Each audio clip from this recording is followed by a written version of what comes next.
मांग भिडियो ली अड़ा ले ओना भिडियो रे हर को कमेंट ताहे कना सारना धर्म रेना डेफिनेशन लई बिन ओनाते तेहिं दो ओना सारना धर्म रेना डेफिनेशन गिनी लईदा सांताल सावता रेन मानमी हपन को सारना धर्म रेना धर्म कोड लगिनते भारत सरकार ठेन को दबीदा तबे नुआ सारना धर्म रेना मेनेत दो चेत कना नुआ सारना धर्म ओकोय को मनावा चेत लेका को मनावा नुआ को कथा बड़ाई लगिन खान खाली रोड जोंग कथा कहनी भीतर ते बोलो हुई आबोना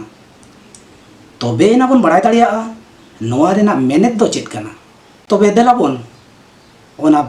कथा कहनी भीतर तेगे हपन बा तेहें आर मिटन कथा लईन में चेत कथा लईमा बेटा हपन बा सारना धर्म रेना मेनेत दो चेत कना बेटा नुआ कथा बड़ाई सनाइन मेखान तबे आंजम में बेटा गुरु गमके तिकिन किन मेना पिलचू बाबा और पिलचू आयोरिन गाना को ओकोय गे मारांग बुरु और जाहेर गाड़ थान रेको बोंगा बुरुया उनको हड़ को के सारना धर्म को बुझा और वंशो ताको दो हुयुक कना खेरवाड़ वंशो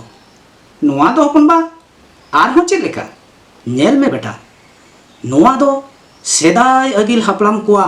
तालाम हर गे पांजा हाकना और ओना गे सरिया ओना दो आर हो ओका लेका हपन बा सारते तेंगन लेन सारावना बीर गजार जोड़ा सारजम दारे बुटे ओना गे जाहेर थान दुख दोह न्यामो हर जाहेर थान नुतुम कते धर्म किन सरियाता ओना तेगे तो गिद्र जनाम तारा बहक सेट रे सारबन बिद दोहइया हपन बा निनन कथा गेसे आर हो मेना बेटा मीन हर खाली बोंगा बुरुयाय और बोंगा बुरु कोई मानाव कुआ मेनखान ओना दो बेटा धर्म दो बांग कना धर्म मेन लेखान सावता तालारे जन्म खना गुजु हबी राय रित लेक लाकचार मानाव और बताव गे सारना धर्म कमी होरा दो हुयुक कना ओना दो हपन बा आर हो चेद लेका नेल में बेटा गिद्र जनामेना उनी गिद्र हा छटियर कमी सांतार सावता रेना अरी चलिते कमी हुयो दरकार देहा बापला कमी होरा ओना हो सांतार सावता रेना अरी चली अनुसारते कमी हुयो दरकार गुजु बुरु ओना हो सांतार सावता रेना अरी चली अनुसारते कमी हुयो दरकार भांडन बोंगा बुरु ओना हो सांतार सावता रेना अरी चली अनुसारते कमी हुयो दरकार एनेज सेरें ओना हो सांतार सावता रेना अरी चली अनुसारते कमी हुयो दरकार सेंद्रा करका नुआ को जतो सारना धर्म इदी कते बांचाव दो हुयुआ नुआ गे बोन मेता कना सारना धर्म दो चले बेटा सारना धर्म रेना मेनेते एम बुझाव किया तो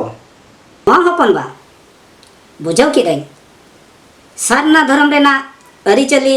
नुनंग मेना मेनते इन दो बइन बड़ा जंग कना बेटा नुआ को कथा बड़ाई लगिन खान ओल चिकिते ओल चेत हुयमा आम ओल चिकिते ओलो एम बड़ाया हाँ हपन बा निया शर्मा गे सोनेर चानोच रे बिनड़ी जेमा कटा अड़ी नापाय कथा बेटा आर हुई लेयम कना आंजम में बेटा मीत होड़ दिनम बोंगा बुरुयाय आर तपस्या कते बोंगा बुरु दाड़ेते हाहाड़ा कमी नेल हेचोबोना बेटा नुआ दो मीत धर्म दो बांग कना धर्म मेन लेखान मीत होड़ जति ओल रोल और धर्म इदी कते सावताय तिंगु केटेजा और उपरुम एमा ओना गे धर्म दो ओना तेगे तो बेटा गुरु गंके मेन अकत आय ओल मेना तमा रोल मेना तमा धर्म मेना तमा आम हो मेना ओलेम आद ले रे रोलेम आद ले धर्मेम आद ले रे आम होम आदो नुआ माने तो नुआई मेनिया ओलते रोड़ते और धर्मते सावता कटेज हुई बोना जेमन नितो नेलोक कना सावता रे नेतार जुग रे जहां को बापला कना सांतार सावता रेना अरी चलिते बांग बापला कते एटा जत कुआ दिकु पुसी कुआ अरी चलिते को बापला कना नुआ तो बेटा सारना धर्म रेना अरी चली रे तो बाय लेखा जेमन जानाम एंगात कोड़ा गिद्रा हा बापला रे रेंगेज ते ताहे काते पे पटी पटिये रोगा ओना दो बेटा धरम पटिया नोआ धरम पटिया रे बांग दुलुप काते दिकु बेनाव चेयर रे दुलुप काते बेभारे आतांगा नोआ दो बेटा धरम बिरुद्ध कमी काना नौकाना कमी दो धर्म दो तीस रहो बाय सखियता मन में से बाबन बतावेदा इखन धर्म दो जतवा के हिसाब दो दोहवाया धर्म ठेन खना तीस रहो बांग पुचुजुआ बेटा सारना धर्म इदी काते जहां लयात मिया बुझो के आम तो हाँ हपन बा बुझो के नहीं तबे बेटा तेहें तो निना गे आर मिद दिन लैमा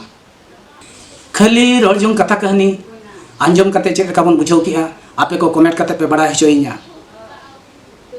तबे तेहें लगिन तो निनांगे आर मिद दिन आपे को लगिन ते आर मिद नवा कहनी अगु काते लिं हजुआ तबे सनाम को गे अलिं पास्टा खना लासाड़ हैंड गोड आर जोहार।